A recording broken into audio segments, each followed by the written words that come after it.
que se han incorporado recién. La clase de hoy es la segunda parte de lo que empezamos a ver hace 15 días atrás, estos métodos de Runge-Kutta.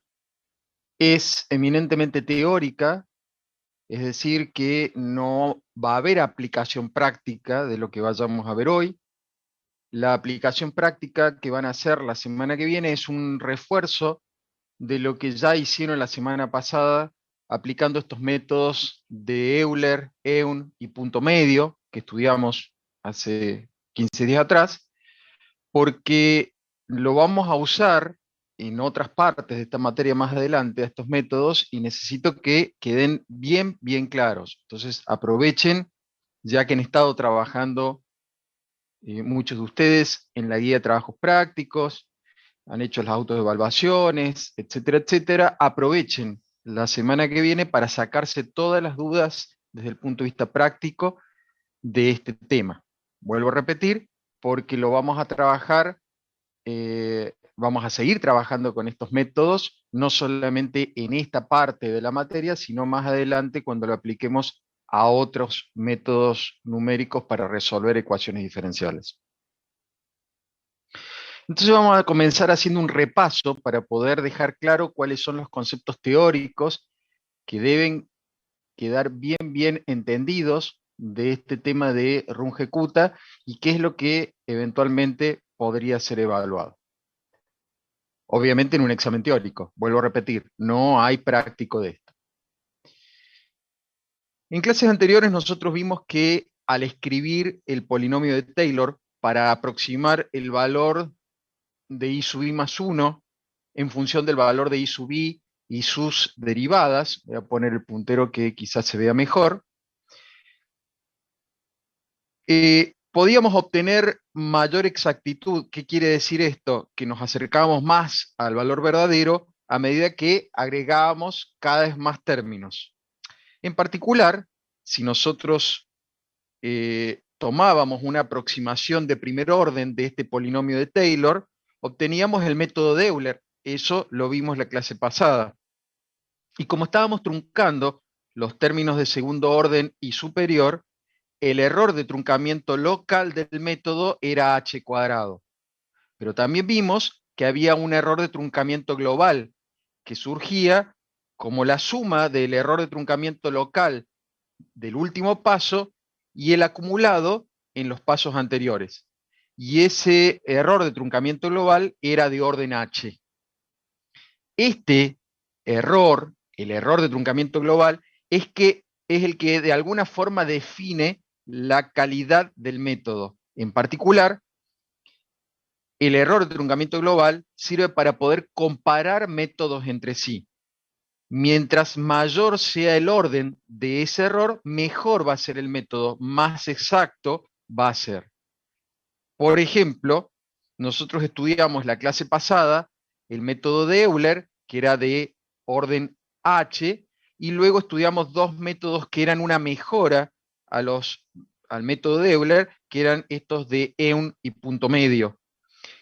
Y la mayoría de las veces terminan siendo más exactos que el método de Euler. Y el error de truncamiento global de estos dos métodos es h cuadrado. Pero también vimos la clase pasada, y eso tiene que quedar bien claro, que ni el método de Eun ni el método de punto medio se obtuvieron agregando más términos de la serie de Taylor. O sea, yo no obtuve este método de segundo orden o este otro método de segundo orden por agregar un término de segundo orden de Taylor, sino que acá utilizamos un artificio matemático para poder calcular dos veces una derivada primera. Por ejemplo, para Eun calculamos una derivada primera al principio del intervalo y una para poder estimar el valor al final del intervalo y una derivada primera justamente al final del intervalo con ese valor estimado. Luego obtuvimos un promedio entre esas dos pendientes y con eso nosotros calculamos el valor I sub i más 1. En el caso del punto medio, calculamos un valor estimado a la mitad del intervalo, usando la derivada al inicio, y con ese valor estimado sacamos una derivada, una pendiente a mitad del intervalo, y eso es lo que usamos para poder estimar finalmente el valor de I sub I más 1. Pero en todos los casos usamos derivadas primeras, no usamos una derivada segunda, sino que usamos dos veces una derivada primera, y esto es lo que valió que el método fuera de orden h cuadrado. Por eso decimos nosotros que la ventaja de los métodos de Runge-Kutta sobre eh, los métodos en los que se utiliza el polinomio de Taylor es que estos logran la misma exactitud de la serie de Taylor sin tener que calcular derivadas de orden superior. En este caso, se calculan derivadas de primer orden. Esa es la ventaja de los métodos de Runge-Kutta. Siempre vamos a estar trabajando con derivadas de primer orden. Lo que vamos a hacer ahora, antes de que se me mareen cuando les muestre todo lo que viene, es plantear cómo es la forma general de cualquier método de Runge-Kutta. Y después vamos a ver qué es lo que de ahí sacamos en limpio, ¿de acuerdo? Pero hay que plantear en algún momento cómo es la forma general que tienen estos métodos. Entonces, si me siguen, yo creo que se va a entender bastante bien. Nosotros vimos la clase pasada que los métodos de Runge-Kutta tienen una forma general, la solución de los métodos tiene una forma general que es la que aparece acá como la fórmula 1, en donde la función phi, que también se llama función incremento, porque es la pendiente representativa en el intervalo h, habíamos visto que cada método de Runge-Kutta que nosotros íbamos a proponer iba a calcular de forma diferente esa phi. Por ejemplo, Euler la calculaba con la pendiente al inicio del intervalo. Eun calcula la phi como un promedio entre la derivada al inicio y al final del intervalo.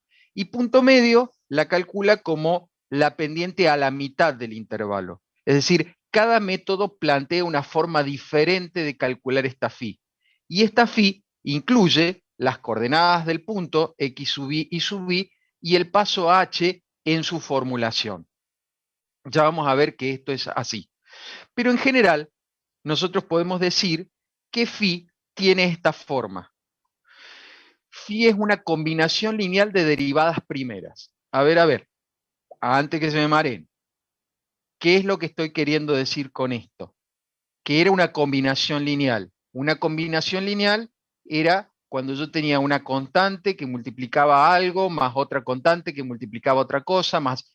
Y cada una de estas cosas podían ser vectores, ¿se acuerdan? Es decir, podía tener una combinación lineal de vectores, podía tener... Bueno, en este caso tengo una combinación lineal de derivadas de primer orden.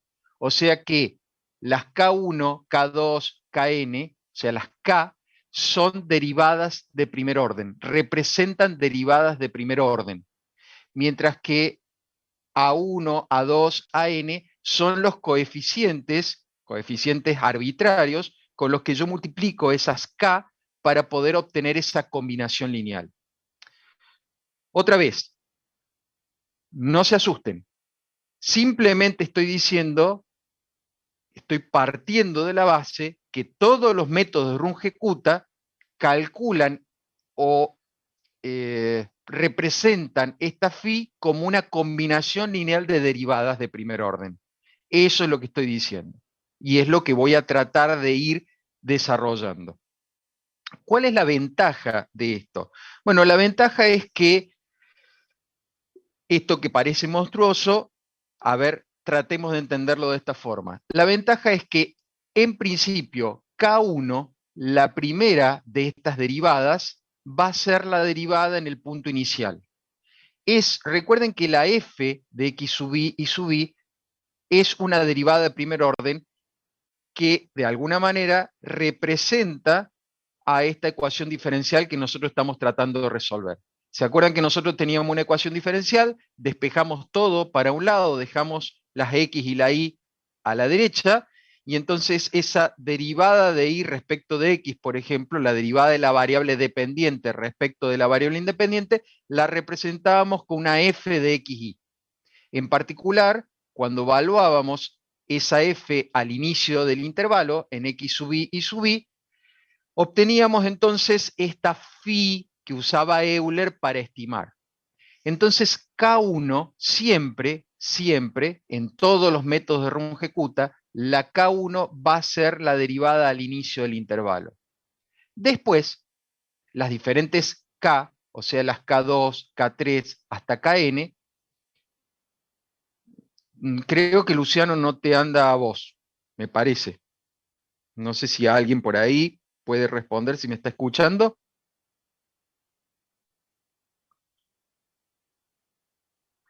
Claro, pero el problema es que, claro, bien, gracias. Ustedes escribieron, hice una tontera, ¿no? Le dije de que no me escuchaba, le respondí con el audio. Menos mal que ustedes escribieron ahí que se escucha. Ok, seguimos entonces. Las K, que son derivadas, esperen, si no quedó mal, no hay problema, Luciano. Listo. Las K dijimos que son derivadas de primer orden. Entonces, fíjense, la K1 es la derivada al inicio del intervalo. Eso quiere decir que yo voy a reemplazar en la ecuación diferencial los valores del inicio del intervalo para obtener el valor de K1. La K2, K3, Kn van a ser derivadas de primer orden, o sea, la misma ecuación diferencial, pero evaluadas en otros puntos del intervalo. En cualquiera, sí, en general son puntos arbitrarios. En cualquier punto del intervalo yo voy a poder evaluar estas K2, K3, Kn. La particularidad que tienen los métodos Runge-Kutta es que siguen una regla recursiva. ¿Qué quiere decir que siguen una regla recursiva? Y esto es lo importante, no es aprenderse todo esto de memoria, no me interesa, desde ya les digo, no me interesa que se aprendan de esto de memoria. De hecho, pueden anotarlo, grabarlo, sacarle fotos, lo que sea, que es lo que estoy diciendo.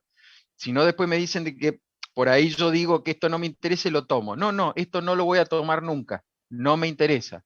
¿Pero por qué está en la filmina? Porque quiero que vean lo que sí me interesa. Que ustedes vean que hay un proceso recursivo acá. Miren, ¿qué quiere decir recursivo? Que en el cálculo de K2 interviene K1. En el cálculo de K3 intervienen K1 y K2. En el cálculo de Kn intervienen todas las K anteriores hasta Km-1. Eso hace de que para poder calcular el K siguiente necesite del cálculo de todos los K anteriores. Eso se conoce como método recursivo, el usar para el cálculo de un valor siguiente todos los cálculos anteriores. Siempre va a ser así y va a depender de estos coeficientes. Por eso es que no necesito que se aprendan de esto de memoria, porque algunos de estos coeficientes, que son coeficientes, dice, arbitrarios, constantes arbitrarios, podrían ser cero.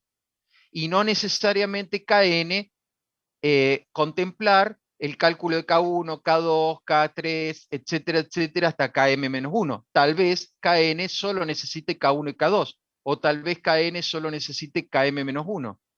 Eso va a depender de cuáles de estos coeficientes sean distintos de cero.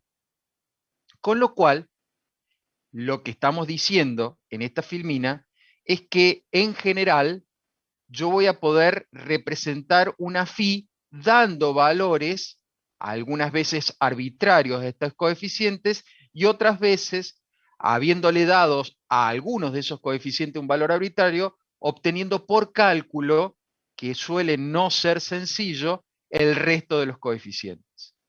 No es que ustedes no estén en condiciones de entender cómo funciona esto, ni puedan hacer la cuenta para obtener cualquiera de los métodos de Runge-Kutta, pero escapa de la finalidad del curso. Esta materia es análisis numérico de aplicación práctica, no es análisis numérico teórico. Por lo tanto, es suficiente más o menos saber de dónde vienen estas fórmulas o este tipo de cosas. Por ejemplo, que los métodos de Runge-Kutta utilizan un proceso recursivo en el cálculo de los K, lo cual los vuelve muy eficientes. Es una ventaja interesante en estos métodos porque los hace fácil de programar. Al utilizar recursividad es como que yo puedo volver a llamar a la función y hacer otro cálculo, volver a llamar a la función y hacer otro cálculo. Eso es recursividad. Eso hace que la programación de estos métodos sea muy eficiente. Según sea la cantidad de términos de la función phi que yo vaya a utilizar, de esta función, va a ser el orden del método que nosotros estamos queriendo calcular. Si nosotros queremos la fórmula de un método de primer orden, entonces vamos a usar solamente el primer término. Si queremos la fórmula de un método de segundo orden, usaremos los dos primeros, y así sucesivamente. De acuerdo al orden que nosotros querramos obtener una fórmula, entonces vamos a ir acotando esta phi hasta el valor de n que nosotros estemos buscando. Veamos un ejemplo sencillo para que vean cómo se hace esto, pero con la sola finalidad de que vean que esto, cuando quiero métodos de orden superior, y se va a complicar un poquito el cálculo, pero veámoslo con el más simple. Supongamos que nosotros buscamos un método de primer orden. Digamos que quiero un método runge-kutta de primer orden. Si quiero un método runge-kutta de primer orden, entonces n va a valer 1.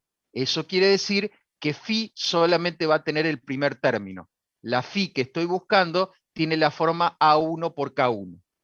Pero recién vimos que K1 siempre, siempre, siempre, siempre es la derivada en el punto inicial del intervalo. O sea que K1 es f de x sub i sub i. Por lo tanto, la phi que estamos buscando debe ser A1 por f de x sub i y sub i. Eso es lo que yo voy a poner en la fórmula general, porque recuerden que en la fórmula general de los métodos de Runge-Kutta, la estimación de i sub i más 1, lo vimos en la clase pasada, era igual al valor anterior más una phi por h. Y la phi que estoy buscando para un método de primer orden, vemos que tiene la forma A1 por K1, es decir, A1 por la derivada en x sub i y sub i. El problema ahora está en tratar de determinar el valor de A1. ¿Cómo podemos determinar el valor de A1? Perdón, se me fueron las filminas un montón para adelante, no sé qué pasó acá. Ahí está. ¿Cómo podemos determinar el valor de A1? Bueno, lo que vamos a hacer para poder determinar este valor es tomar un Taylor de primer orden. Vamos a escribir un Taylor y solamente nos vamos a quedar con una aproximación de primer orden de ese Taylor. Fíjense que acá escribí el Taylor para i sub i más 1, y en vez de escribir más la derivada sobre 2 factorial por h al cuadrado más la derivada segunda sobre 3 factorial por h cubo, etcétera, etcétera, todo eso lo tiro, porque quiero una aproximación de primer orden. Entonces tomo solamente los dos primeros términos del Taylor, la aproximación de primer orden, y la igualo a esto que tengo acá, que es la fórmula del Runge-Kutta. Y eso es lo que he escrito aquí abajo. He igualado la aproximación de primer orden del Taylor con la fórmula general del Runge-Kutta, en donde todavía no sé cuánto vale A1. Pero como yo quiero que el miembro de la izquierda sea igual al miembro de la derecha, claramente A1 tiene que ser igual a 1. Claramente A1 tiene que ser igual a 1 para que ambos miembros sean iguales. Por lo tanto, si A1 es igual a 1, he obtenido la fórmula para un método de primer orden Runge-Kutta. Claro, el método más simple que nosotros dijimos la clase pasada, que era el método de Euler. Es decir, he podido determinar la phi del método de Euler sabiendo en este caso que el coeficiente A1 vale 1. Algo así debería hacer para obtener fórmulas de segundo orden, tercer orden, cuarto, quinto, es decir, debería tomar un Taylor de orden n, igualar ese Taylor a la formulación general, dar algunos valores arbitrarios, algunas constantes que no voy a poder determinar, y aún así tratar de encontrar el valor que me quede determinado después de hacer algunas asunciones, de hacer algunas aproximaciones, de tomar algunas consideraciones. Eso es muy engorroso.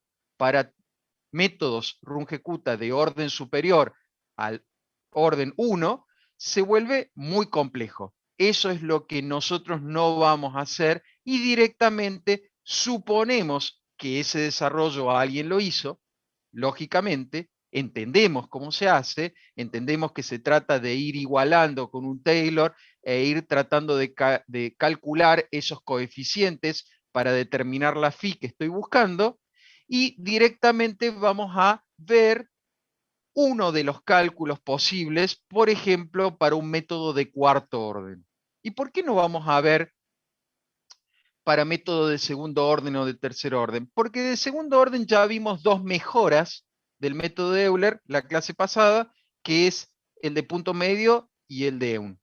Y de tercer orden no vale la pena, no mejora tanto como un método de cuarto orden. Entonces directamente pasemos a un método de cuarto orden, porque además en la vida profesional, seguramente cuando vayan a usar un método de Runge-Kutta, vayan a usar un método de cuarto orden. Son los más populares, son los más usados. De hecho, muchas aproximaciones que se hacen en inteligencia artificial, cuando uno quiere aplicar estos algoritmos de reconocimiento, utilizan métodos de Runge-Kutta de cuarto orden. Y en particular, utilizan el método de Runge-Kutta cuarto orden clásico. A ver, ¿por qué le llamamos clásico? Acá claramente A1 solamente puede ser 1. Pero cuando yo quiera obtener, por ejemplo, los coeficientes A1, A2, A3, A4, por ejemplo, para un método de cuarto orden, y como son constantes arbitrarias, si a mí se me ocurre darle a 1 el valor de 8, a 2 el valor de 3, a 3 el valor de 4, entonces voy a igualar con un Taylor para ver cuánto debería valer el A5 para que sea igual al Taylor. Si ahora se me ocurre darle el valor a 1 menos 5, a 2, 4 ahora, ¿se entiende? Como hay arbitrariedad para elegir estos coeficientes y finalmente determinar uno de ellos, habiendo elegido arbitrariamente los anteriores, entonces hay infinitas fórmulas de métodos Runge-Kutta de cuarto orden. Pero de las infinitas fórmulas posibles, que son los infinitos valores que yo le puedo dar como se me ocurran, a 1, a 2, a 3, a 4, hay una de esas infinitas formas que es la más regular, la más simple, es simétrica, es muy fácil de recordar, muy fácil de aplicar y muy fácil de programar. Por eso, de todas las opciones posibles, hay una que es la que gusta más. Y esa que gusta más es la que se conoce como Runge-Kutta cuarto orden clásico. Y es la que vamos a ver en esta diapositiva. La fórmula, este es el phi, miren, acá está, este es mi phi. Ese es mi phi, que está multiplicado por h y sumado al valor I sub i anterior, para poder estimar el I sub i más 1. Este phi, fíjense, está compuesto de una combinación lineal de 4 derivadas de primer orden, cuarto orden, 4 derivadas de primer orden, 4 derivadas de primer orden, lo cual convierte a este en un método de cuarto orden. O sea que el phi es A1 por K1 más A2 por K2, A3 por K3 más A4 por K4, en donde A1 vale 1, A2 vale 2, A3 vale 2 y A4 vale 1. Fíjense que acá se han decidido algunos de esos valores de manera arbitraria y una vez establecidos esos valores de manera arbitraria, se determinaron los otros para que esto fuese igual a un Taylor de cuarto orden, para que tuviera el mismo comportamiento y el mismo resultado de un Taylor de cuarto orden. El tema es que esto se conoce como promedio ponderado. ¿Por qué promedio ponderado? Porque miren, acá hay 4 términos, pero sumo una vez la derivada K1, 2 veces la K2, 2 veces la K3 y una vez la K4. O sea que en definitiva he sumado 6 derivadas de primer orden. 2K2, 2K3, ya van 4, 5 y 6, las extremos. Entonces divido por 6. Ahí estoy haciendo un promedio de esas 6 derivadas de primer orden, de las cuales 2 de ellas son duplicadas. De esas 6 derivadas de primer orden, hago un promedio y saco la derivada promedio. Pero ¿por qué digo ponderado? Porque le doy más peso le doy más importancia a las derivadas del medio. ¿Cómo hago eso? Aumentando esas derivadas al doble, diciendo que valen el doble respecto de las derivadas extremas, K1 y K4. Es como si yo dijera, este método tiene más valor para aquellas derivadas de primer orden calculadas en el medio del intervalo, por decirlo de alguna forma, en valores centrales al intervalo, que aquellas derivadas calculadas en los extremos, al inicio y al final del intervalo. Supongo yo que las derivadas al medio del intervalo son más precisas que las derivadas en los extremos. Por lo tanto, le voy a dar más peso, más importancia. ¿Y cómo hago eso matemáticamente? Con promedios ponderados. Como le dije hoy a los chicos a la tarde y a la mañana, por ejemplo, puede ser que ustedes hayan pasado por una situación similar cuando algún profesor les dijo, miren, vamos a hacer el 80% de la nota de los parciales y un 20% de la nota de un trabajo práctico integrador. Ahí usa un promedio ponderado, le da más importancia a los parciales, el 80%, que al trabajo práctico integrador, por ejemplo, que lleva el 20%. Por ejemplo, es muy común ponderar a alguno de los resultados que quiero promediar, porque los considero más importantes. Bueno, acá estoy considerando importante las derivadas del medio, por decirlo de alguna forma, que las derivadas extremas. ¿Y cómo se calculan K1, K2, K3 y K4? Bueno, se calculan con las fórmulas que vimos de Runge-Kutta, estableciendo los valores muy particulares de esos coeficientes, esas cantidades de coeficientes extraños que habíamos llamado P1, P2, Q11, Q12, Q22, bueno, de todos esos coeficientes, a algunos de ellos los igualo a cero y otros los resuelvo para que esto tome una estructura un poco más regular, más sencilla de entender y más fácil de trabajar. Pero fíjense que es muy fácil de recordar, porque K1 es la derivada al inicio del intervalo. Dice f de x sub y sub i, pero eso era siempre. Dijimos que siempre es la derivada al inicio del intervalo. Ahí no cambia. K4, voy a saltar a esta, es la derivada al final del intervalo. ¿Cómo sé yo que es al final del intervalo? Porque dice x sub i más h, y sub i más h. Pero como hay un proceso de recursividad, esta h está modificada por el K3, que es el que calculé antes, o el que tengo que calcular antes. Y el K3, al igual que K2, son derivadas a la mitad del intervalo. ¿Y cómo sabemos que es a la mitad del intervalo? Miren, dice xi más un medio de h, más medio paso, a la mitad del intervalo.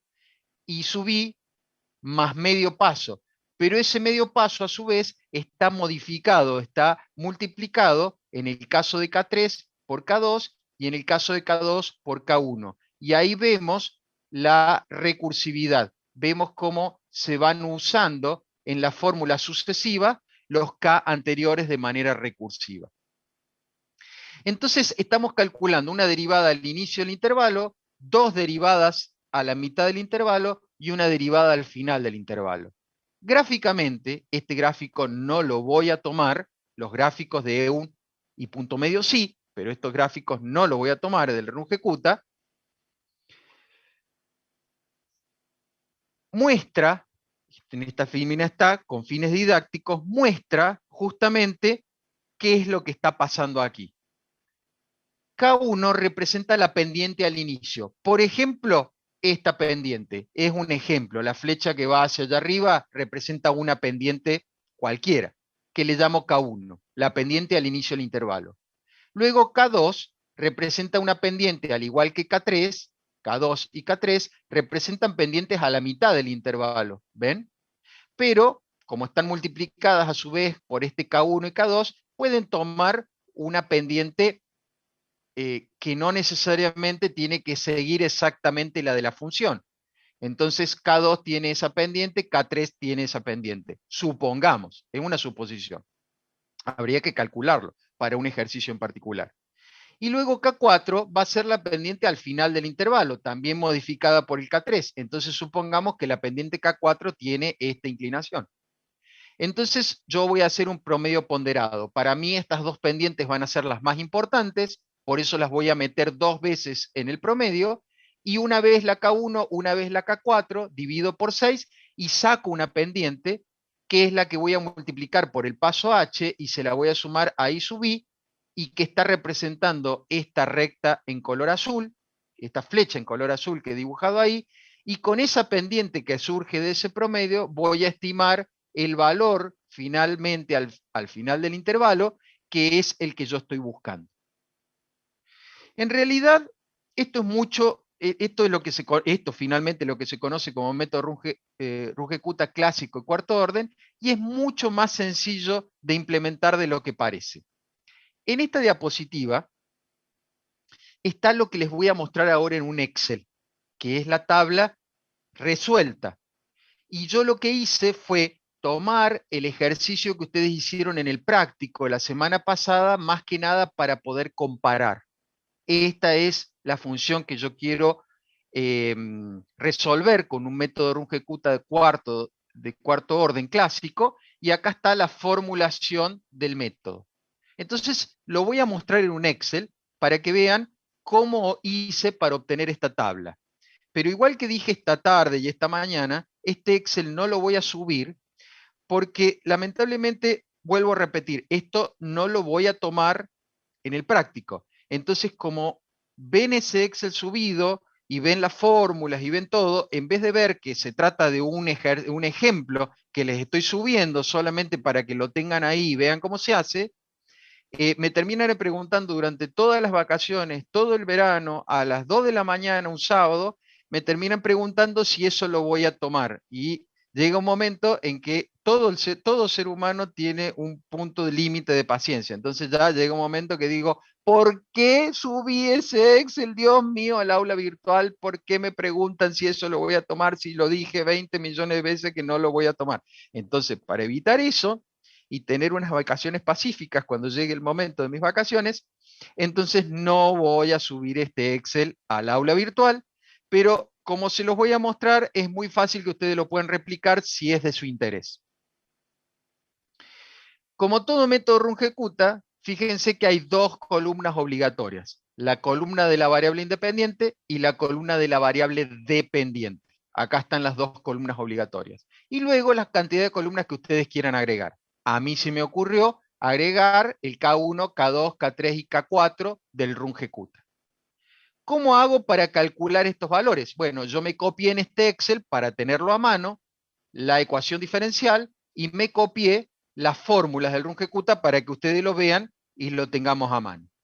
Entonces dije, bueno, igual que hicimos en el práctico, vamos a poner 0, 1, 2, 3, 4, paso 1, h igual a 1, y la condición inicial, que es que en x igual a 0, y valía 2. Eso era la condición que tenían en el ejercicio práctico que ustedes hicieron. Con esos valores vamos a calcular K1. Bueno, es re fácil. Miren, me paro arriba del K1 para ver cómo hice para calcularlo. Y el K1 es la derivada, es decir, la ecuación diferencial valuada en x sub y sub i. Es tan simple como eso. Entonces dice 4 por la exponencial de 0.8 por x. ¿Qué x? Este x, G3 dice ahí. Menos 0. Perdón, 0.5 menos 0.5 por i. ¿Pero qué i? Este, H3. Lo demás es la función redondeo, pero es simplemente para mantener un redondeo de 4 decimales. Eso se lo tienen que haber explicado a los profesores en el práctico. Pero acá lo que hice fue calcular directamente la derivada K1. ¿Cómo hago para calcular la K2? Muy simple, yo lo que hice, miren, les cuento. Yo copié acá y vine acá y pegué. Copié y pegué. ¿Por qué copié y pegué? Porque la derivada en K2 es igual que la K1, solo que en lugar de calcular en X sub i, calculo en X sub i más medio paso. Ah, bueno, miren, en vez de X sub i, que es G3, le puse G3 más 0,5, más medio paso, porque el paso es 1. Eso es todo. Y en vez de poner i, voy a poner I más medio paso por K1. Entonces me fui acá y en vez de poner I puse más medio paso, 0,5 por K1. I3, ¿quién es I3? Fíjense, I3 es K1. Por eso yo copié y pegué y cambié esos valores. ¿Y qué hice para calcular K3? Otra vez copié y pegué, y en K3 es exactamente igual al anterior, nada más de que en vez de que diga K y 3, tiene que decir J3, porque ahora en vez de usar K1, uso K2. Dice K2 la fórmula. Y para calcular el K4, copié y pegué. Copié y pegué el K4, y en vez de poner más medio paso, le puse más un paso entero. Por eso en vez de decir más 0,5, dice más 1. Y en vez de decir más 0,5 por K3, perdón, dice más 1 por K3, porque es al final del intervalo. ¿Y K3 quién es? Bueno, casualmente coincide que K3 es K3. La celda K3 es la posición del K3 que yo había calculado antes. Coincide de casualidad. Una vez que yo tengo el K1, K2, K3 y K4 calculados, los copié, me vine acá y los pegué. Así de simple. Hice copy-paste, nada más. Listo, tengo K1, K2, K3 y K4 calculados hasta el 3. Entonces, ahora voy a calcular el I siguiente. ¿Cómo calculo el I siguiente? Bueno, dice el I anterior, H3, el I anterior, H3, más un sexto de un promedio ponderado. K1 y 3 más 2K2, 2J3 más 2K3, 2K3 más K4, L3. Todo eso por el paso H, por 1 dice, porque el paso es 1. Yo lo que se dice vulgarmente en la jerga del sistema, lo he hardcodeado. Es decir, no lo he puesto referenciado a algún valor para que cambie, no. Puse directamente 1, el paso H que es 1. Entonces, de esa forma calculé el I siguiente, que lo que hice, copié y pegué. Listo, se acabó la tabla del rungecuta. Eso es todo lo que hice para construir la tabla que ustedes tienen en la diapositiva y que pueden después ustedes, si es de su interés, elaborar y comparar. Si es de su interés, y yo les recomiendo de que realmente, si les interesa, hagan una prueba porque realmente es muy fácil de aplicar y el día de mañana, cuando ustedes quieran aplicar un método Runge-Kutta, no van a aplicar un Euler, van a aplicar un Runge-Kutta cuarto orden clásico. Es lo más común, es lo más usual, lo más popular. Entonces, fíjense, y a propósito, me copié un pedacito de lo que ustedes vieron con la profesora del práctico la semana pasada, de esta misma tabla, de la misma tabla, miren, misma tabla, calculada con Euler. Fíjense, he obtenido una aproximación para x igual a 4 de 56,8493. Eso es lo que estima un Euler con paso 1. En cambio, un Runge-Kutta con paso 1 estima que en x igual a 4 voy a obtener 75,4392. Para sacarme de la duda, resolví esta ecuación diferencial analíticamente. Es fácil porque es lineal. Es una ecuación diferencial de primer orden lineal, entonces la puedo resolver. La resolví analíticamente y me fijé, de acuerdo a ese resultado, esa solución analítica, cuánto valía la ecuación diferencial en I de 4. Y vi que valía 75,3389. Ese es el valor que estoy tomando como verdadero.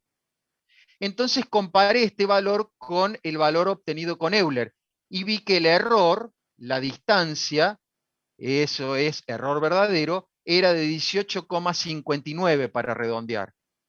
Cuando lo comparé con el valor que obtuve con Runge-Kutta, vi que la distancia era 0,10 para redondear. O sea que fíjense la monstruosa diferencia que hay con paso h igual a 1, usando un método de primer orden que usando un método de error de truncamiento global H4, cuarto orden. Como el método de Runge-Kutta es de cuarto orden, es mucho más exacto que el método de Euler y más preciso. ¿Cómo sé que es más preciso? Y porque el error, fíjense, con el Euler es mucho más grande, el intervalo de incertidumbre es más grande que el que plantea el Runge-Kutta de cuarto orden. Ahora fíjense, si yo quisiera achicar el paso a la mitad, si yo quisiera achicar el paso a la mitad con el Euler, haría 8 iteraciones, o sea, duplicaría la cantidad de iteraciones, porque iría ahora con 0,5. Y lo único que lograría hacer es achicar este error de 18,59 a 9 y pico, más o menos. Lo achicaría a la mitad. Y aún así seguiría teniendo un error en los enteros. Ni siquiera achicando el paso a la mitad hubiese alcanzado el error de Runge-Kutta. Pero si yo achicara el Runge-Kutta a la mitad, también haría 8 iteraciones. No cambiaría la cantidad de iteraciones respecto del Euler, también haría 8 iteraciones. Pero yo lograría disminuir este error 16 veces, no a la mitad, 16 veces. ¿Cómo es que lo lograría disminuir 16 veces? Porque es h a la cuarta y un medio a la cuarta es 1 sobre 16. O sea que disminuiría el error en 16 veces menos error tendría con un Runge-Kutta cuarto orden. O sea, no solamente Runge-Kutta es mucho mejor que Euler desde el vamos, sino que al disminuir el paso, Runge-Kutta converge más rápido a la solución, mucho más rápido, en un orden h a la cuarta, que Euler, que converge en orden H, que converge de manera lineal. Entonces, eso da la pauta de que cuando yo voy a utilizar un método de aproximación numérico, conviene utilizar, por ejemplo, Runge-Kutta sobre Euler, porque como han visto ustedes en este Excel que les mostré, no es para nada difícil de implementar. Programar es súper sencillo y se obtienen resultados muy, pero muy aproximados, mucho mejor que con Euler, con la misma cantidad de iteraciones que con Euler, o incluso si la aumentara, obtendría valores mucho mejor, más rápido que con Euler. Muy bien, vamos a pasar a otro tema. Hasta acá, vuelvo a la filmina anterior. Hasta acá eh, todo lo que tiene que ver con estos métodos de Runge-Kutta, fíjense, hemos estudiado teóricamente Runge-Kutta de primer orden, un Euler, dos métodos de Euler mejorado, no son métodos Runge-Kutta de segundo orden, sino que son Euler mejorados, tiene una triquiñuela para mejorar el Euler, no son, pero son bastante parecidos a los métodos Runge-Kutta de segundo orden, pero no se llaman métodos Runge-Kutta de segundo orden, se llaman Euler mejorado. El EUN y el punto medio son Euler mejorados. Pero sí estudiamos, desde el punto de vista teórico, un método Runge-Kutta de cuarto orden que es muy bueno porque es verdaderamente fácil de recordar, ustedes lo vieron, es fácil de implementar y es muy eficiente. Vamos entonces a pasar a otro tema. En muchos problemas de ingeniería, se requiere a veces la solución de un sistema de ecuaciones diferenciales. Un sistema de ecuaciones diferenciales ordinarias de primer orden se representa aquí. Esto sería un sistema. ¿Cómo sé que es un sistema? Porque acá tengo una llave. Cuando hay una llave, esto es sistema. ¿Por qué? Jorgelina, está bien la pregunta. La contesté hoy, lo dije y ahora me olvidé de decirlo. Gracias por preguntar. Porque es más fácil de implementar cuando se implementa así solito, como en el caso de Euler, un punto medio y Runge-Kutta. Si lo implementas así solito es muy fácil de implementar.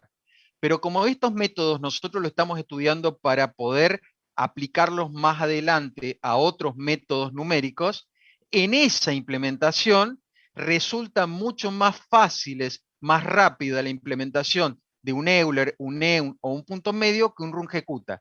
Un Runge-Kutta se complica muchísimo, muchísimo por la cantidad de cálculos que conlleva el Runge-Kutta de manera de armar las tablas que hay que armar más adelante. Entonces, para no complicarles la vida con el RunGecuta y como lo veríamos solamente para este práctico, y en esta instancia virtual no queremos meter más ruido del que ya estamos metiendo con todos estos métodos de RunGecuta de Euler, EUN y punto medio, que son los que vamos a reutilizar, preferimos que ustedes aprendan bien Euler, EUN y punto medio, y que RunGecuta cuarto orden sepan que existe, lo sepan desde el punto de vista teórico y vean que realmente si les hace falta alguna vez implementarlo, es muy fácil de implementar a través de un software o a través de Excel, por ejemplo.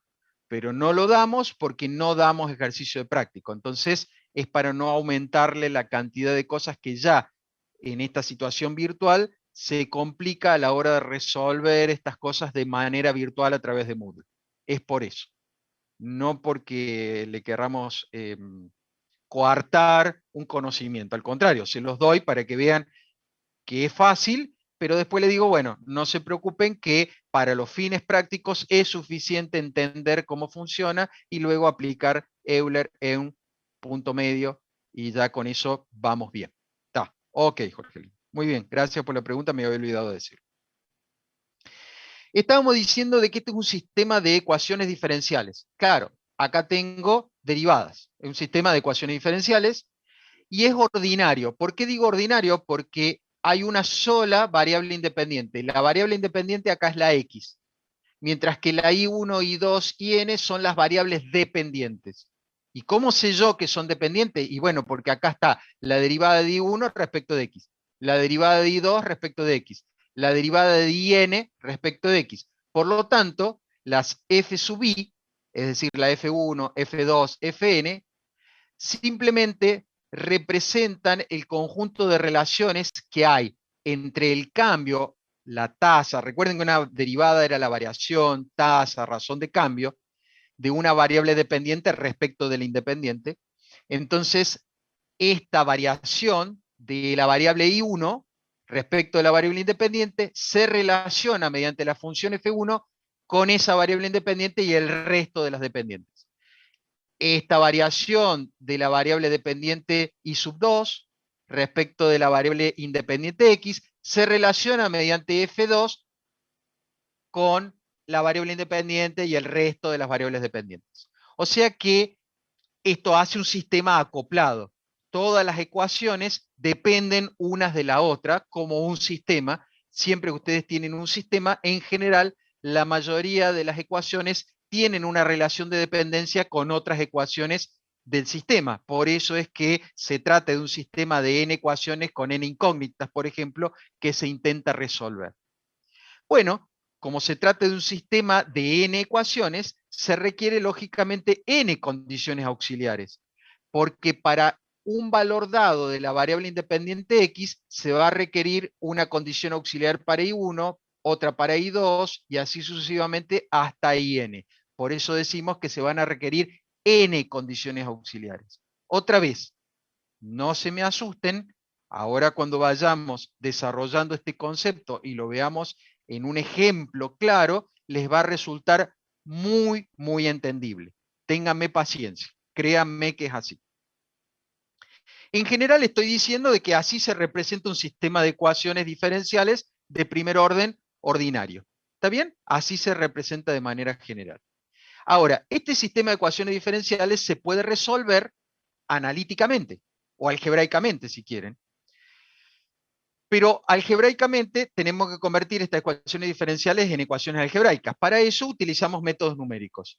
Por lo tanto, podríamos resolverlos con Euler, con EUN, con punto medio o con RunGecuta. Claro, con RunGecuta, ahí es la razón por la cual le decía recién eso a Jorgelina, con RunGecuta esto se complica muchísimo. ¿Por qué?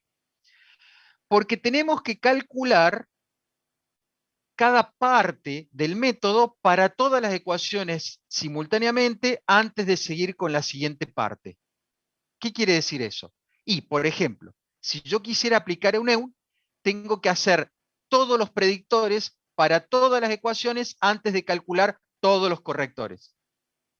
Si quiero calcular un RunGecuta de cuarto orden, tengo que calcular las K1 para todas las ecuaciones, la K2 para todas las ecuaciones, las K3 para todas las ecuaciones, la K4 para todas las ecuaciones, antes de calcular el I sub I más 1 para todas las ecuaciones, de acuerdo a todos esos K que calculé. Entonces ustedes se darán cuenta que el método de Runge-Kutta es muy bueno, pero como tiene tantas partes en un sistema, por ejemplo, de ecuaciones, y se complica la implementación. Pero que es bueno, es buenísimo, pero se complica la implementación. Entonces, para que nosotros podamos entender cómo funciona esto, primero vamos a tener que plantear un modelo. Bueno, el modelo más simple que se puede plantear y uno de los más usados es el modelo de Lotka-Volterra. Estos dos señores, Lotka y Volterra, se les ocurrió modelar de alguna manera un sistema de ecuaciones diferenciales que establecía o que representaba o modelaba la dinámica entre dos especies interdependientes. ¿Qué quiere decir dos especies interdependientes? Y en general, por ejemplo, se trata de una especie predadora que se reproduce a expensas de otra especie que es presa, que es cazada por esa especie predadora, y esa especie presa lo único que hace es tener alimento a granel para reproducirse y muere a causa de que se la come la especie predadora. Estamos hablando de una cuestión muy simplificada. Por ejemplo, podría ser conejos en un valle en donde tienen comida a granel, no se acaba nunca la comida para los conejos, y lobos que se alimentan de los conejos y que estos lobos se mueren solo de viejos, no se mueren por ninguna otra cosa, y se reproducen, nacen, proliferan gracias a que se alimentan de los conejos. Y los conejos mueren a causa de que son comidos por los lobos o se reproducen y proliferan gracias a que hay alimento a granel y que ellos pueden comer todo lo que quieran. Esa es la idea más básica. Pero si bien voy a usar la idea de los lobos y los conejos para simplificar, uno podría pensar en una bacteria y un antibiótico en una placa de Petri, por ejemplo, y cómo funciona la interacción entre esas dos, entre comillas, especies, pensando que el antibiótico es la predadora y ¿cómo se llama? La bacteria, por ejemplo, sería la presa. O también uno podría pensar, por eso es que lo estamos viendo este modelo, uno podría pensar, si ustedes el día de mañana quieren hacer ingeniería de procesos en una empresa, podríamos pensar de que en una empresa hay un insumo A que es introducido en un circuito de fabricación y que forma parte de un insumo B. Es decir, hay un insumo B que consume el insumo A para fabricarse. Es como si el insumo B se comiera al insumo A y gracias a que se come el insumo A, entonces se puede reproducir. A grandes rasgos, uno puede pensar que en un proceso tal habría como una especie de presa-predador entre el insumo A y el insumo B.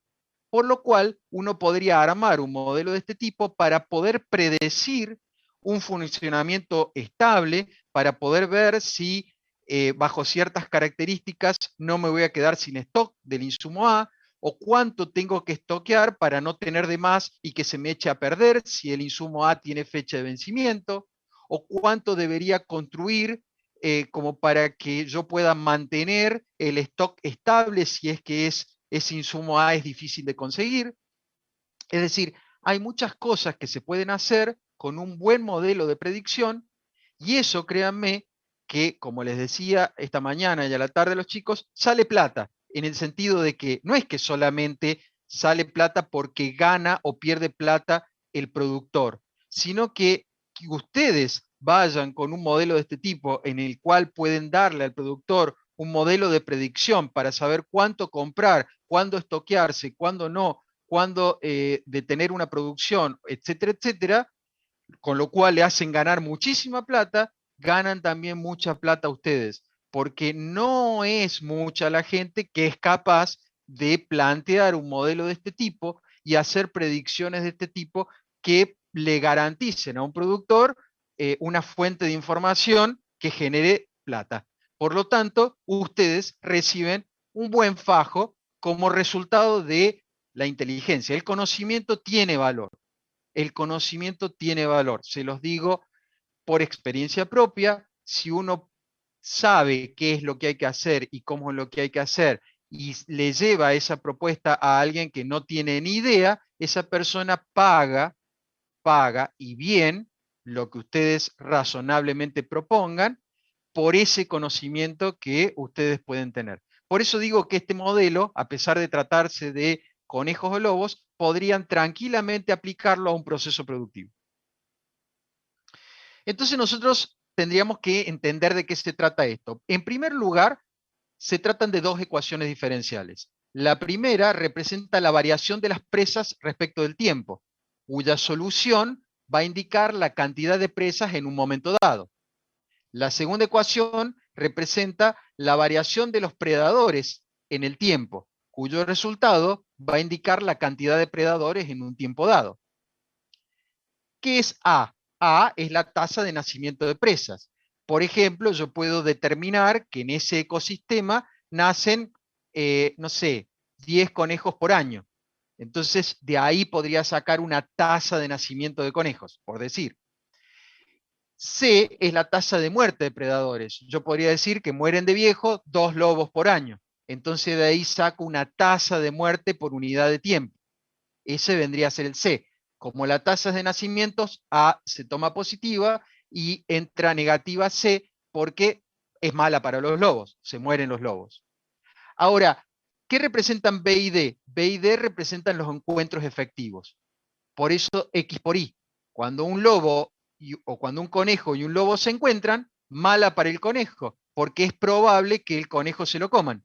Entonces resta.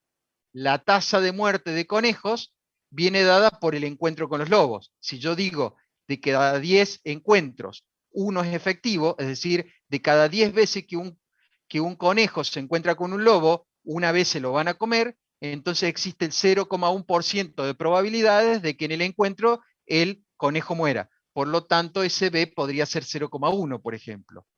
O si cuando hablo de lobos, es buena para los lobos, porque si el lobo logra cazar el conejo, el lobo se alimenta y con eso quizás se puede reproducir.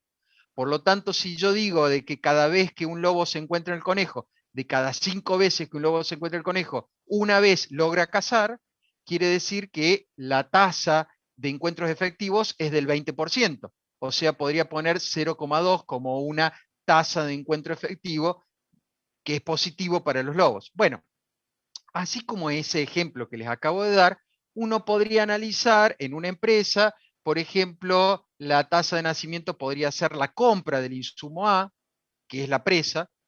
La C negativa podría ser la pérdida, porque no se logra construir por error, por falla, por lo que sea del insumo B.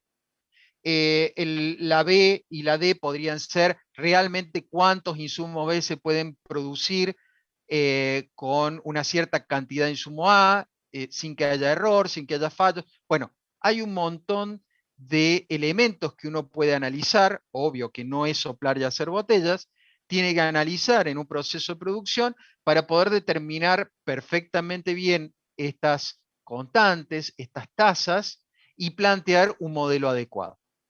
Lo importante es que ahora lo queremos resolver. ¿Cómo lo vamos a resolver? Y bueno, vamos a intentar resolverlo con el método más simple, el método de Euler. Entonces, vamos a darle un nombre a esas derivadas. Pero ya sabemos, miren, presten atención a lo que les voy a decir. Cuando recién teníamos la ecuación diferencial del ejemplo del práctico, dijimos que la derivada de y respecto de x se representaba como una f de xy, donde x era la variable independiente e y la variable dependiente. Como acá hay dos variables dependientes, claro, los conejos y los lobos, y una variable independiente, claro, el tiempo, entonces la variación de conejos respecto al tiempo ahora se representa como una función que relaciona el tiempo, los conejos y los lobos. Y la variación de lobos con respecto al tiempo vendrá dado por otra función que relaciona el tiempo, los conejos y los lobos que hay en ese momento. Por eso podemos decir de que una representación de esta fórmula le podemos llamar f de txy y una representación de esta fórmula le podemos llamar g de TXY, por darle un nombre. ¿Para qué hicimos eso? Porque ahora resulta fácil aplicar un Euler.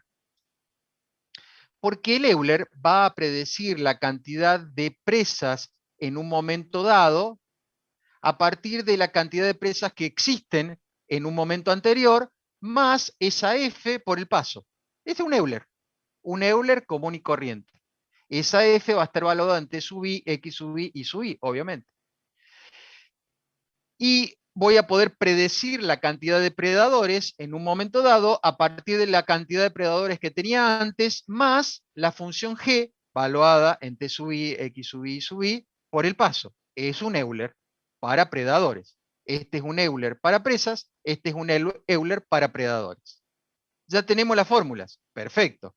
¿Qué es lo que nos falta? Y determinar algún valor de A, B, C y D que nos sirvan. Bueno, hagamos de cuenta que tenemos estos valores.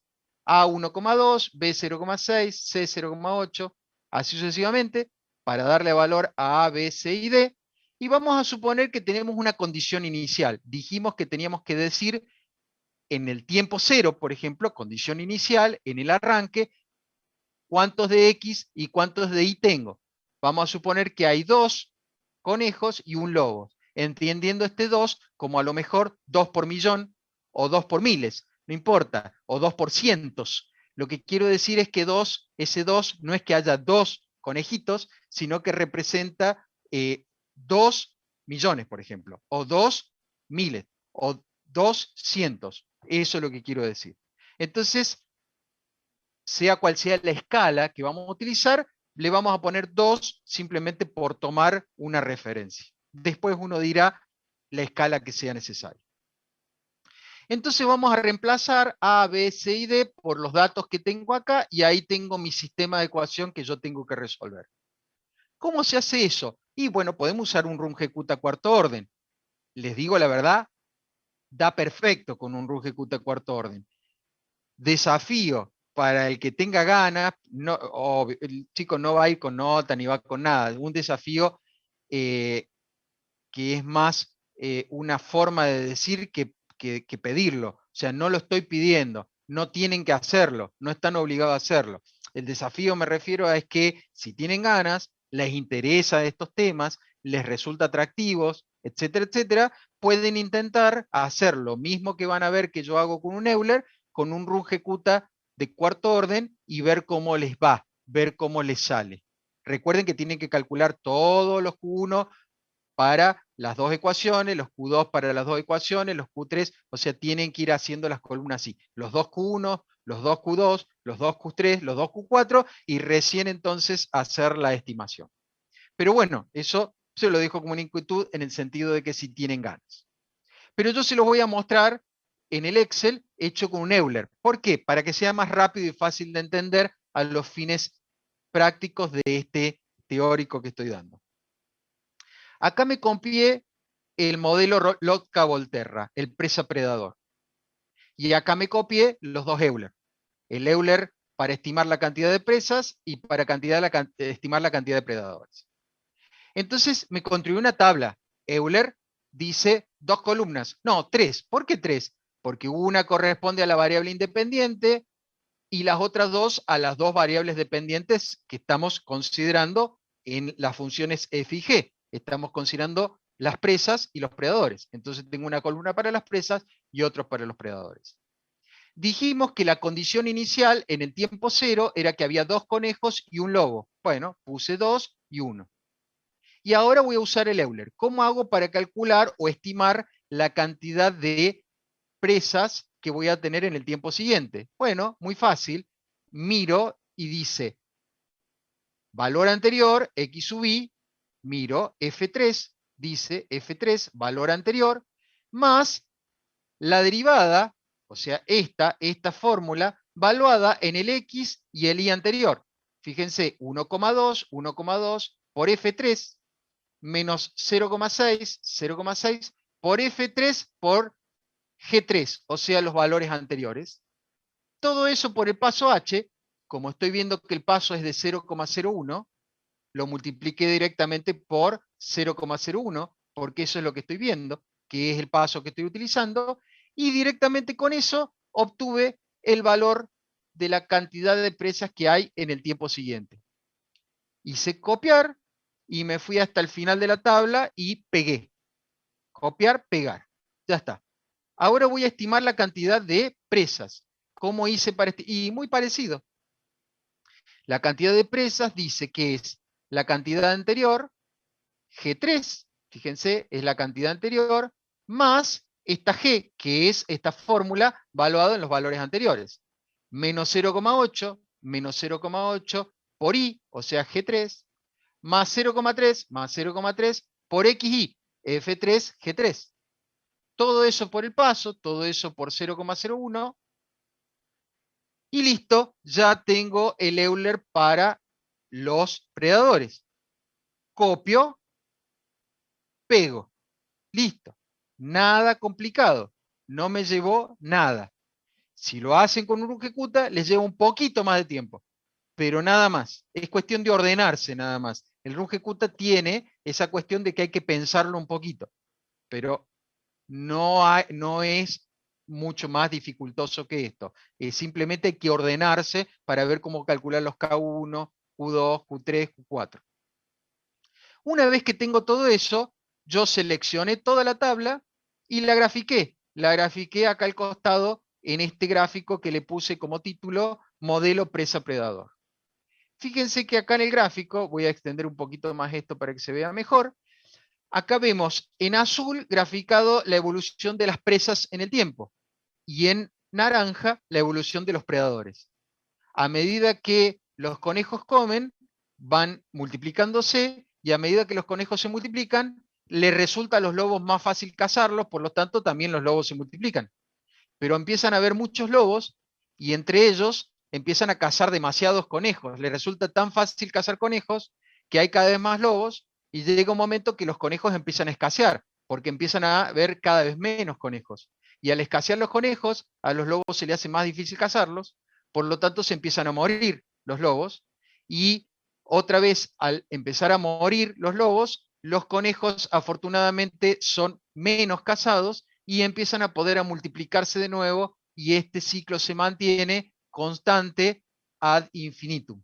¿Por qué? Porque este es un caso ideal. Lo que estamos queriendo decir es que este modelo, en un caso ideal, representa un equilibrio entre la población de presas y la población de predadores, manteniéndose de esa forma. Y acá en la tabla podría predecir, supónganse que este tiempo está considerado en meses, podría predecir al cabo de un mes, por ejemplo, cuántas presas y predadores tengo, al cabo de 2 meses, por ejemplo, por acá, 2 meses sería por acá, cuántas presas y predadores tengo, etcétera, etcétera. O sea que es buenísimo esto para predecir. Por supuesto, el Euler es bastante feo. El Euler es bastante feo.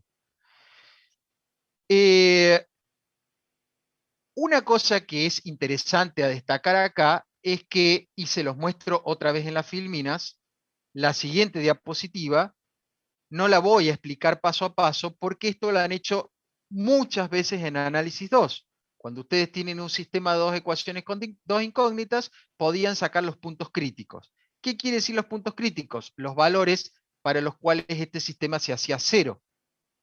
Si ustedes hacen la cuenta que hacían en análisis 2, no me hace falta explicarlo paso a paso porque esto lo pueden entender perfectamente bien, porque esto es como un problema de máximo y mínimo de análisis 2, van a llegar a que hay 2 puntos críticos.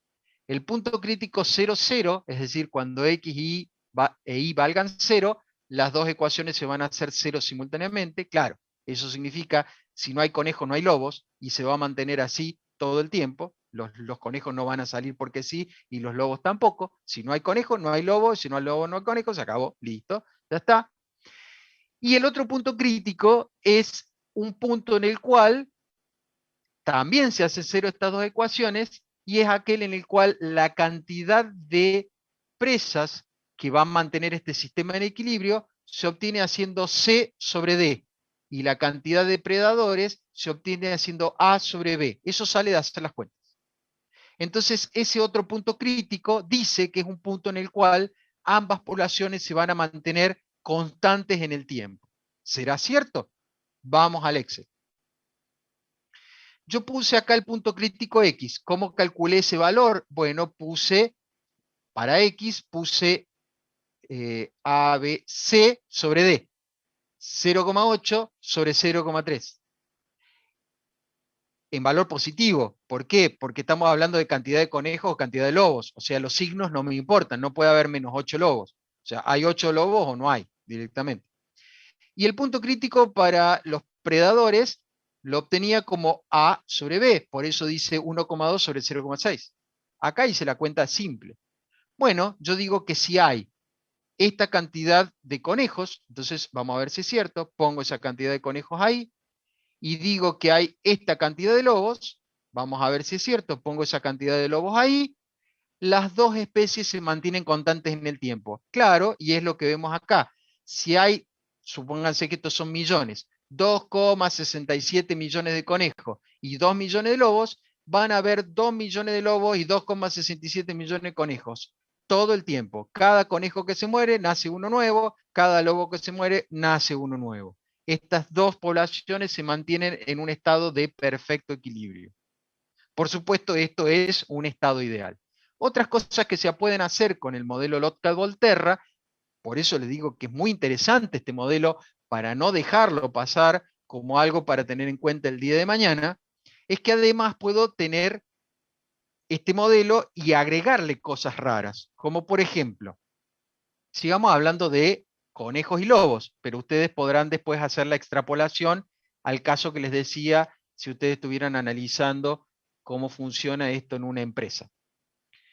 Supongamos ahora que yo encuentro que hay una enfermedad estacional que mata al 10% de los conejos al año. Y supongamos que la unidad de tiempo es año. Todos estos valores que tengo acá son por año, una suposición.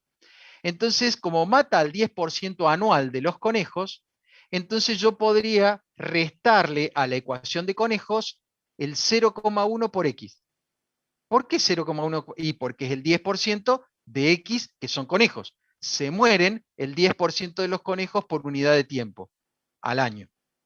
Y si esto fuese mensual, bueno, si se mueren el 10% al año, divido eso por 12 y ese valor que me dé lo pongo acá como que se mueren 0,0 algo de conejos por mes. ¿Se entiende? Supónganse que yo considero ahora de que no hay una enfermedad, sino que resulta que en esa zona al año hay una sequía, qué sé yo, en un ecosistema cercano, y lobos de un ecosistema cercano se vienen a este ecosistema y hay un ingreso anual del 20% de lobos de otro lado, de otras estepas. Entonces, anualmente entran 20 lobos nuevos que no nacen de los lobos que son de ahí, de ese ecosistema, sino que se agregan de un ecosistema ajeno. Yo ya calculé que más o menos el 20% de la población que viene de afuera. Entonces le puedo sumar a la ecuación segunda más 0,2, si es anual, por I. ¿Por qué por I? Y bueno, porque es más 0,2 lobos.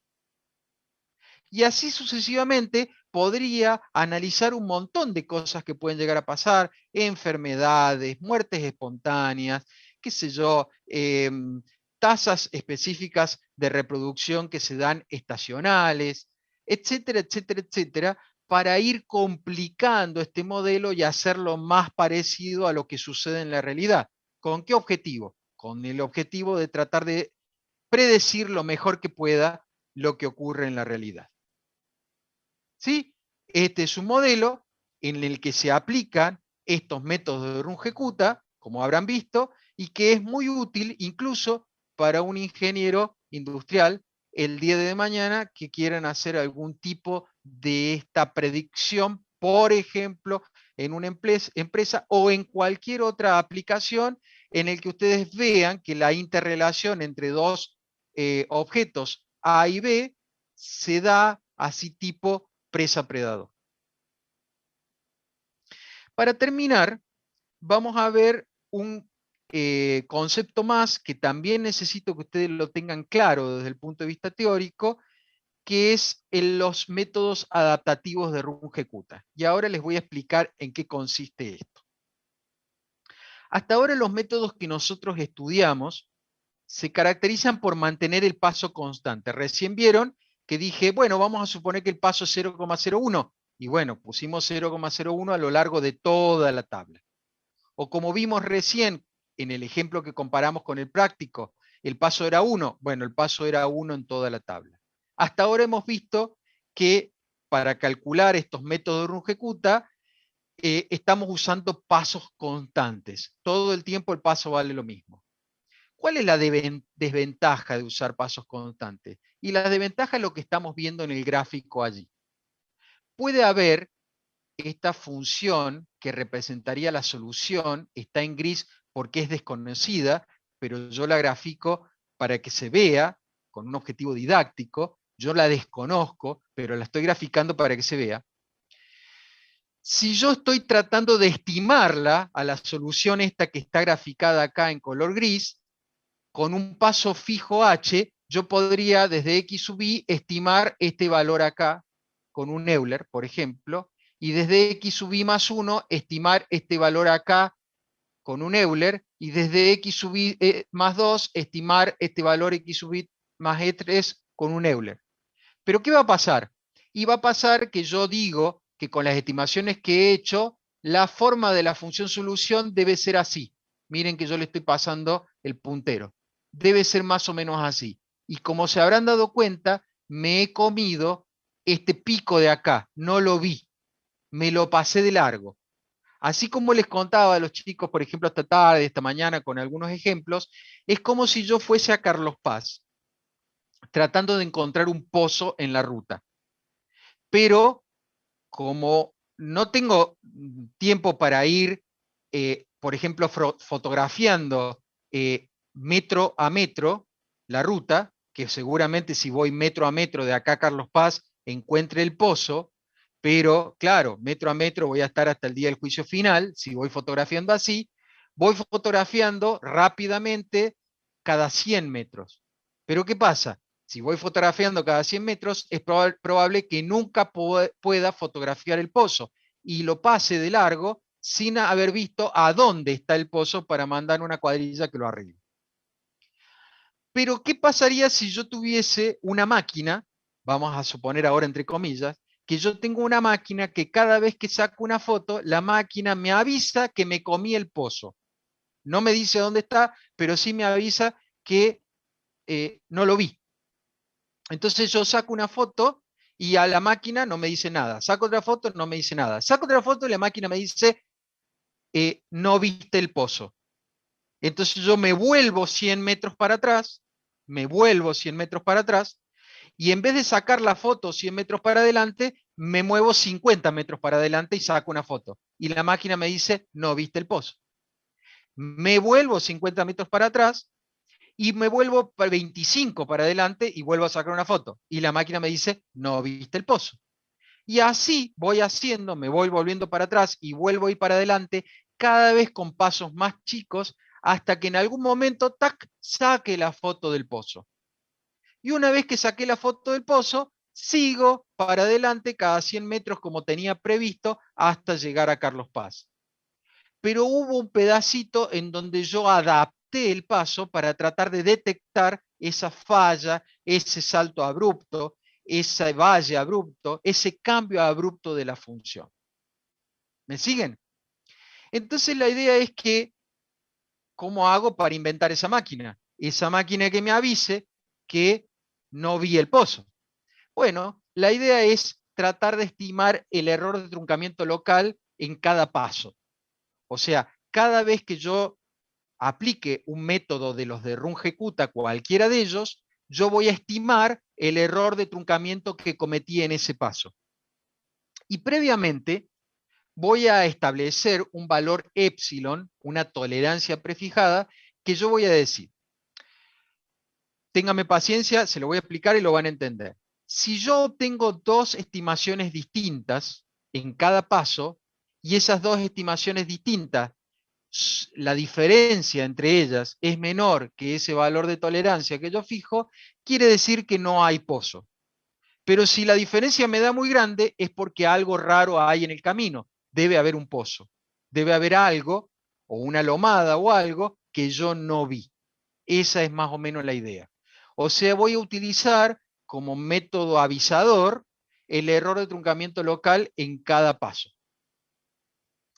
Entonces, ¿cómo hago? Bueno, podría usar un rungecuta o un Taylor para tratar de calcular el error de truncamiento local.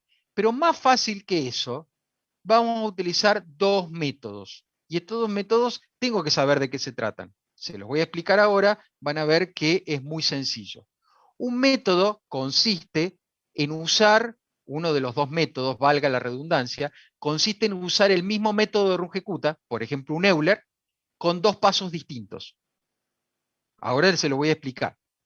Y el otro método consiste en lugar de usar dos pasos distintos, usar el mismo paso, pero usar un EUN y un punto medio. Por ejemplo, usar dos métodos distintos para la estimación.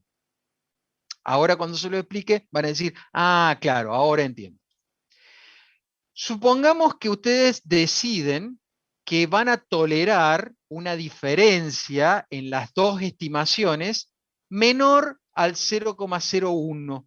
Esa es la diferencia que ustedes toleran.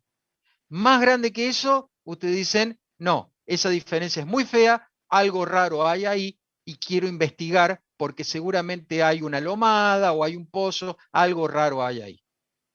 Con el método adaptativo de usar mismo método, distinto paso, eso se conoce como método de medio paso. ¿Y por qué se conoce como método de medio paso? Porque fíjense, es como si yo usara un rungecuta cuarto orden, un Euler o lo que sea. Vamos a suponer un Euler. Normalmente se usa un rungecuta. Supongamos un Euler. Entonces, al inicio del intervalo, estimo el valor al final del intervalo directamente con un paso h. Directamente con un paso h. En una sola iteración, estimo el valor al final del intervalo y a ese valor estimado le llamo i sub i más 1, lógico, pero le pongo un supra 1 para indicar que es el de la primera estimación. Y luego divido el intervalo en dos y calculo un paso, hago una estimación a la mitad del intervalo y con esa estimación hago la estimación final. Es como si hiciera dos iteraciones con un Euler o con un rungecuta cuarto orden y obtengo otra estimación del i sub i más 1 al final del intervalo y a ese i sub i más 1 le voy a poner un supra 2 para indicar de que es otra estimación, la segunda estimación. Una vez que hice eso, eso lo tengo que hacer en cada paso. Claro, los adaptativos funcionan así. En cada cálculo tengo que hacer esto siempre. Hacer la estimación con un paso y luego hacer la misma estimación pero con un paso intermedio. Entonces yo voy a obtener dos estimaciones posibles y voy a hacer la diferencia entre ellas. Esa diferencia le voy a llamar delta. Si el delta que yo obtengo es menor que la tolerancia que yo acepto, entonces quiere decir que vamos bien, no pasa nada. Pero si la diferencia es fea, es muy grande, entonces me comí un cambio brusco de la función seguramente en el camino. Miren, le voy a hacer un dibujito y ahí lo van a entender. Supónganse que esta es la función y ahí tengo el cambio abrupto. Entonces este es el paso h. Entonces con un Euler acá, supónganse, voy a estimar con una pendiente, supónganse el valor al final del intervalo y digo que esa es mi estimación con un paso h.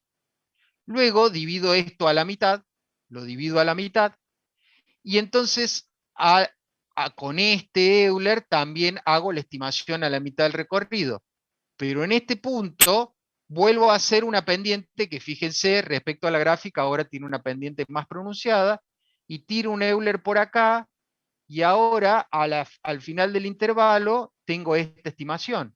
Claro, esta estimación es muy distinta a la primera estimación, porque acá este salto abrupto, este cambio abrupto de la función alteró la segunda estimación.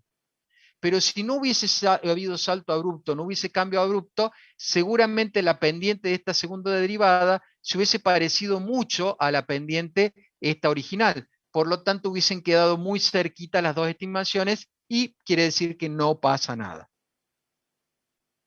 Ese es el método en el que yo uso, mismo método de rungecuta, con medio paso para sacar las dos estimaciones. Y el otro método El otro método era usar el mismo paso, pero con dos métodos distintos, dos run ejecutas distintos. Y este método se conoce como método encapsulado o de Felber. No me interesa que se aprendan el nombre Felber. Si no lo saben, normalmente siempre terminamos haciendo un chiste en el examen final porque muy pocos se acuerdan de Felber.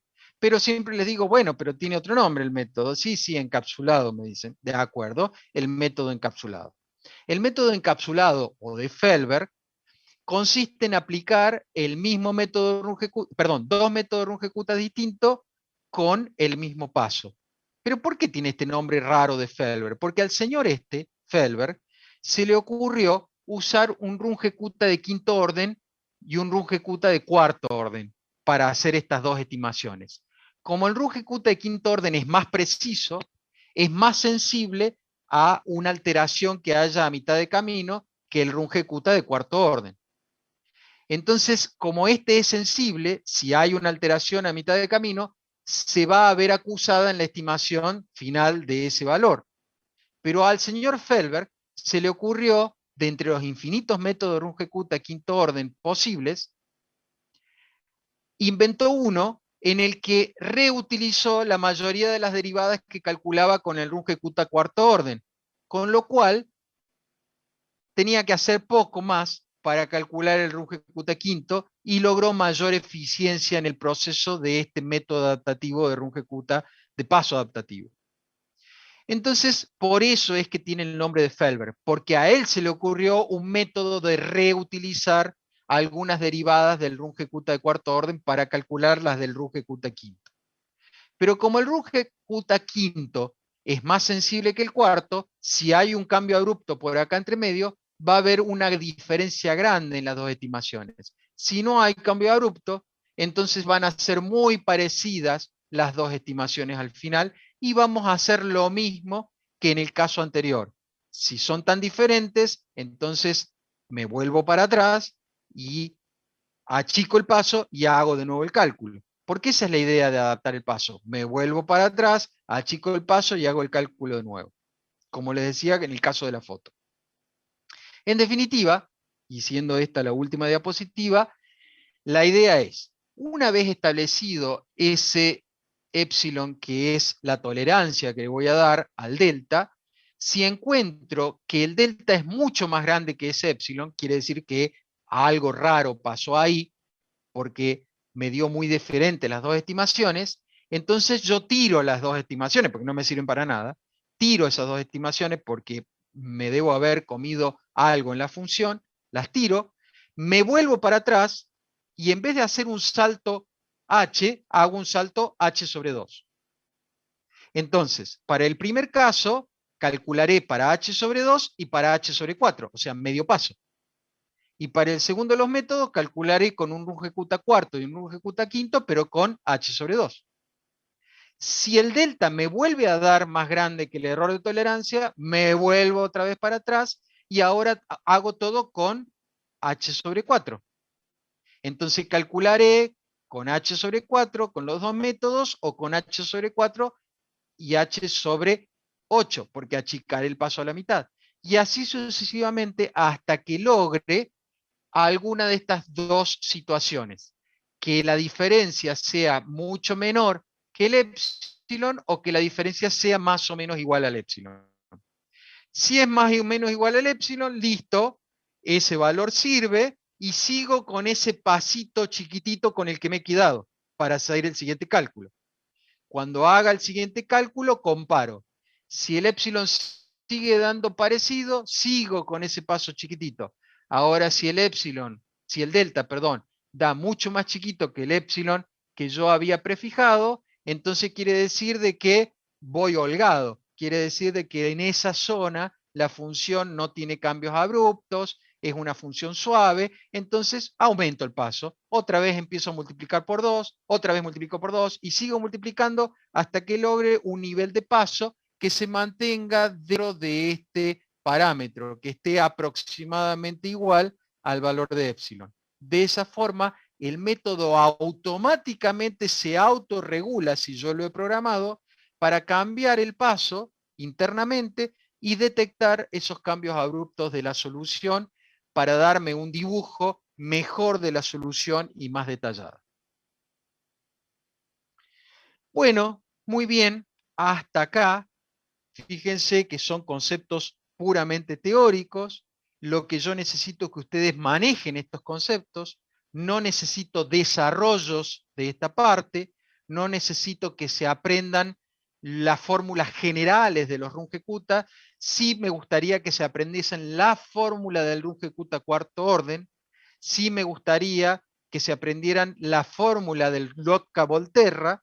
Y sí me gustaría que supieran cuáles son los dos métodos de control de paso adaptativo que se utilizan para poder detectar esos cambios abruptos de la función. Esas son las únicas tres cosas que quiero que aprendan de todo eso y por supuesto explicar qué significan, pero con sus palabras, atendiendo a lo que hemos visto en la clase de hoy. Me pasé 2 minutitos. Hoy en todas las clases me pasé 2 minutitos. Se ve que lo tengo de contra cronometrado. Pero bueno, ¿cuál segundo punto? El que quiero que se sepan. Quiero que se sepan la fórmula de Runge-Kutta cuarto orden, las fórmulas de Lotka-Volterra, el sistema de ecuaciones ese de Lotka-Volterra o presa-predador, y cuáles son los dos métodos que se utilizan para el control de paso adaptativo y que obviamente puedan explicar qué quiere decir cada método, que puedan explicar qué es cada coeficiente en el Lotka-Volterra, que es re fácil, y que puedan decirme, por ejemplo, esto que les dije del Runge-Kutta, que sigue esta cuestión recursiva, que es de cuarto orden. Bueno, las cosas que son normales a el entendimiento de estos temas, sin necesidad de que ustedes escriban los desarrollos de esa o las previas a esos desarrollos. Gracias a ustedes, gracias otra vez por la atención, por la paciencia y usar los métodos adaptativos termina siendo algo sin fin. Eh, en realidad, Pablo, usar los métodos adaptativos garantiza de alguna manera que al resto, al que se quiera retirar, ya lo dejo libre, pero al que quiera escuchar alguna de estas preguntas, por supuesto, bienvenido sea. Igualmente, buen fin de semana para todos. Como le decía a Pablo, la idea en realidad es que, claro, yo quiero lograr más eficiencia en mi método computacional. Entonces siempre puedo achicar el paso a la mitad. Siempre puedo achicar el paso a la mitad. Y va a llegar un punto en que el achicamiento de ese paso va a ser el suficiente, y eso siempre va a ser así, como para poder detectar ese cambio abrupto. Si ese cambio abrupto fuese infinitesimal, ¿qué quiere decir infinitesimal? No quiero marearte, pero si fuese infinitamente pequeño, es probable que ninguna computadora lo pueda detectar porque las computadoras tienen un límite numérico, un límite de la cantidad de representación numérica a la hora de achicar el paso. Pero si es un cambio infinitesimal, es probable que entonces tenga que utilizar métodos analíticos o métodos geométricos o métodos gráficos para poder detectarlo. Pero en la vida real, en la práctica, nunca los cambios son infinitesimales. En la práctica, por ejemplo, el microcorte en Internet, supónganse que yo estoy hablando con ustedes, hay un microcorte que dura unas décimas o centésimas de segundo, pero acabo de decir, dura unas décimas o unas centésimas de segundo. Si hubiese un programa que estuviera funcionando para detectar esos microcortes, podría en algún momento achicar el paso por debajo de la décima o la centésima de segundo, detectar el microcorte y entonces reportarlo en un reporte para una empresa que está tratando de llevar un conteo de esos microcortes, en qué momento ocurrió, cuándo ocurrió, cuánto duró el microcorte, etcétera, etcétera. Ahí tienen una aplicación de un Runge-Kutta adaptativo y siempre se pueden obtener esos medios pasos. Porque en la vida real casi todo es discreto, no existe lo infinitesimal. ¿Está bien? No sé si con eso contesté la pregunta, Pablo.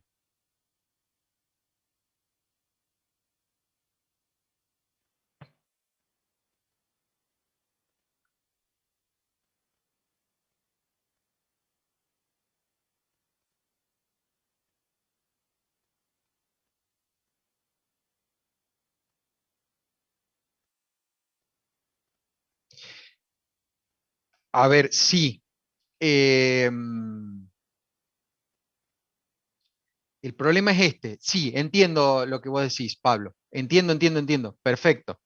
Eh, el problema es este. Suponete vos, otra vez, vamos a suponer de que tenés que ir de acá a Carlos Paz para detectar un pozo, nada más que un pozo. Y vamos a suponer que sea un micropozo. Vamos a suponer que la ruta sea perfecta y que sea un micropozo, que quiere decir que tenga el tamaño de 1 milímetro el pozo.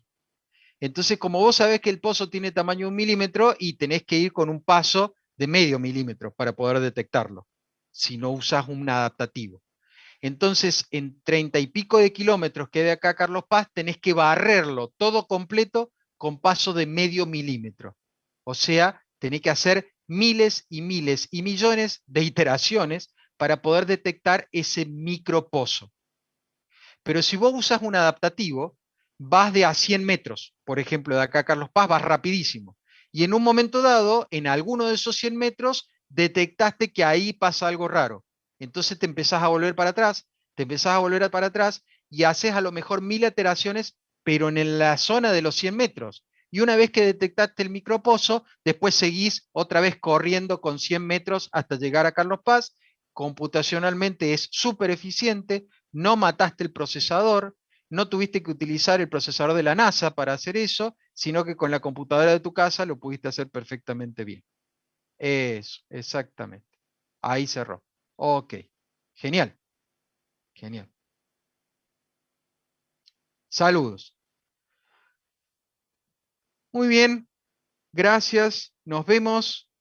Recuerden que el jueves que viene tienen práctico y nos vemos nosotros de acá a 15 días. Un abrazo grande a todos.